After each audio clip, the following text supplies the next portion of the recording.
You are looking at the newest version of the GX. This is the Black Line Special Edition, which is new this year. It comes in 4 different trims: base, premium, Black Line Special Edition, and luxury. For an extra $3,800, you get the Black Line Special Edition, which is featured right here. Looks fantastic.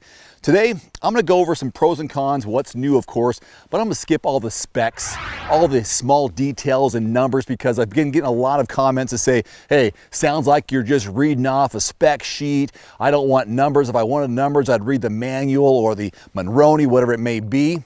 Fine.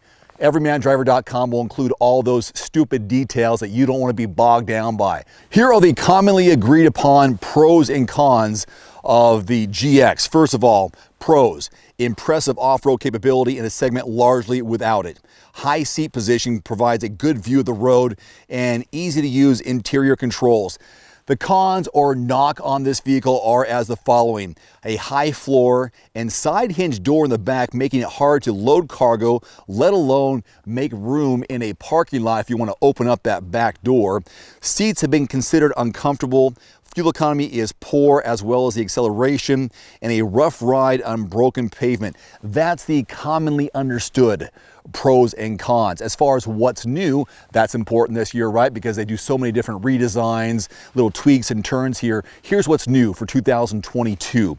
You're looking at the Black Line Special Edition trim. Updated infotainment system with a 10.3-inch touchscreen, more standard tech and driver aids, and this is part of the second GX 460 generation that was introduced in 2010. Now, I will go over some of the numbers because I kind of feel like I have to when it comes to the engine, but when I go inside, I'm just going to go through and show you what I see and what I think is important. So under the hood is a 4.6-liter V8, 6-speed automatic transmission, just over 300 horsepower, 329 pound-feet of torque, and full-time 4-wheel drive. So yes, all that power, all that torque will take you off-road, no problem. 18-inch alloy wheels. Fuel economy is where this really, it gets challenged. 15 city, 19 on the highway. There's some good and bad with the cargo area, or at least access to it with this GX 460. Now, if you want to open up the door, don't even think about it in a parking lot because it swings out.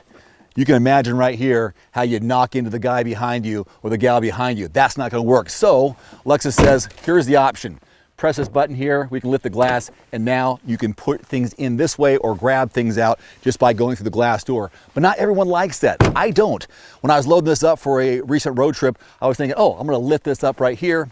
Not going to happen. I got to swing it open, which means I got to think ahead on where I'm going to park and then how I'm going to have access to it later. So that's kind of a downside, is in having this swinging door here. People don't like that. And of course, the high floor as well. Now, at first glance, it looks like, hey, this is just a regular 5-passenger 2-row luxury SUV. Actually, it is a 3-row. You're going, how in the world can they possibly add a 3rd row and make use of the cargo area? Well, you really can't. The 3rd row is underneath this mat, and I'm not very happy with it. Can you imagine sitting right here behind the other person? That's ridiculous. There is really no usable cargo space right here. It's ridiculous. So you might as well just make it a, am I getting this right? Yeah. Make this a 2-row 5-passenger SUV. If you want something bigger and more space, go with the LX, the Big Daddy, not this one. If you're gonna go this one, just think, hey, I'm going with 5 passengers. There's no way I'm gonna make room for a 3rd row. Even if you put car seats back there, not a good idea, in my humble opinion. Here's a look at your real-world backseat legroom and headroom from a guy who is 5'11". This is my position as a driver. The vehicle is turned on because when I turn it off, the seat slides back. So I turn it on so the seat goes back to my real position. This is me sitting behind myself. This is a higher seat position in the middle row. This bench seat is a little bit higher. Maybe they just want to make sure everyone has a good view of the road trip. It has 4 O-blank handles. These are the handles you hang on to, and when you're driving around and getting a little bump, you hang on to one of these and you say, oh, expletive. I say blank instead of the expletive. O-blank handle right there. There's also grab handle above as well. So knee position, leg position is good behind the driver's seat. A little bit, I wish it had a little bit more, but I understand based on the size of the vehicle what it is. Headroom is good. Nice little roof indent in the roof line makes it fine. They've got climate controls for the middle row passengers, so that's decent. Now, when I did take this on a road trip, I had just one car seat in here, but I've had 2 car seats before. I only had one, so could use more room right here for storage and cargo. But the car seat, no problem get in and out. So it makes it for a good family vehicle if you want to have, if you have 2 kids like we do, 2 kids here, enough room in the center for a diaper bag, those kind of things. But a 3rd adult, probably not going to be the best bet or the best decision. So just go with 2 adults and 2 kids. That's my thought. And now your front seat cabin area. I love the black edition. I mean, just in general, I love the color black, the wheels, just the overall accents of everything here. Now we're looking at your instrument cluster, and this is the new 13-inch or 10.3-inch screen, pardon me. And I have my phone hooked up to this earlier with Bluetooth and USB, which is down here, but no wireless charging pad. They still have this pad, which I'm not a big fan of at all. You know, even the dials can get a little bit difficult, but this, I don't even bother with it. And I think this is a little bit busy here and disjointed in a way. You've got these controls, which control up here, but this is also a touchscreen. When I was reaching for the dial to change the radio, I was actually reaching for these dials, but that's your high 4 and low 4. The radio dial is actually down here for volume. Or you can use the steering wheel mounted controls, which is the volume right there, which I did more often.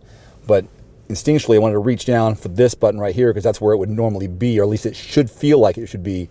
But that's not the button that I would think or need. Since we have the all the good bells and whistles on it, there are no whistles. The bells, you got your heated seats here, trackpad I just showed you before, 6-speed automatic transmission, cruise control. One thing I was noticing while I was driving is that you have a lane departure warning, but no lane keeping assist. Just lets you know that you're going off the road. Radar cruise control, which I use on my road trip, which is nice.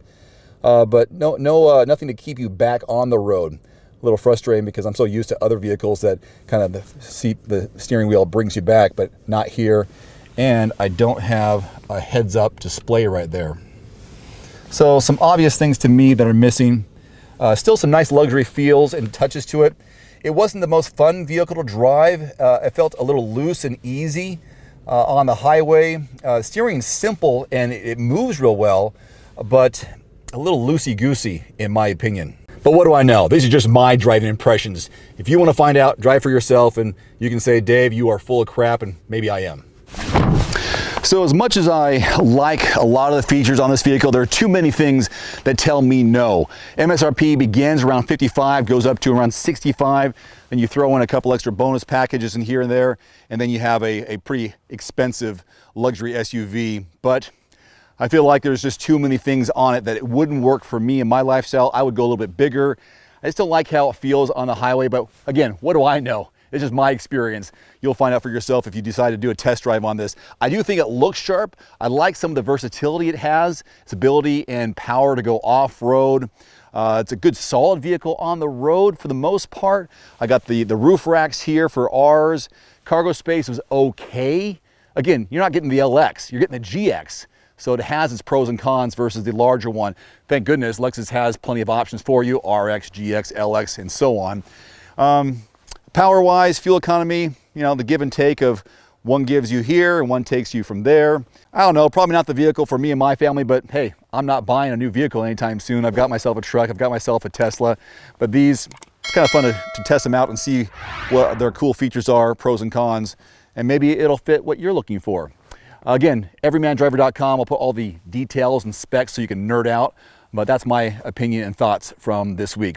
Thanks for watching, appreciate you. Adios. One final note, if you are in the market for a new vehicle soon, great. Connect with your local dealership and price and test drive at least 3 different vehicles.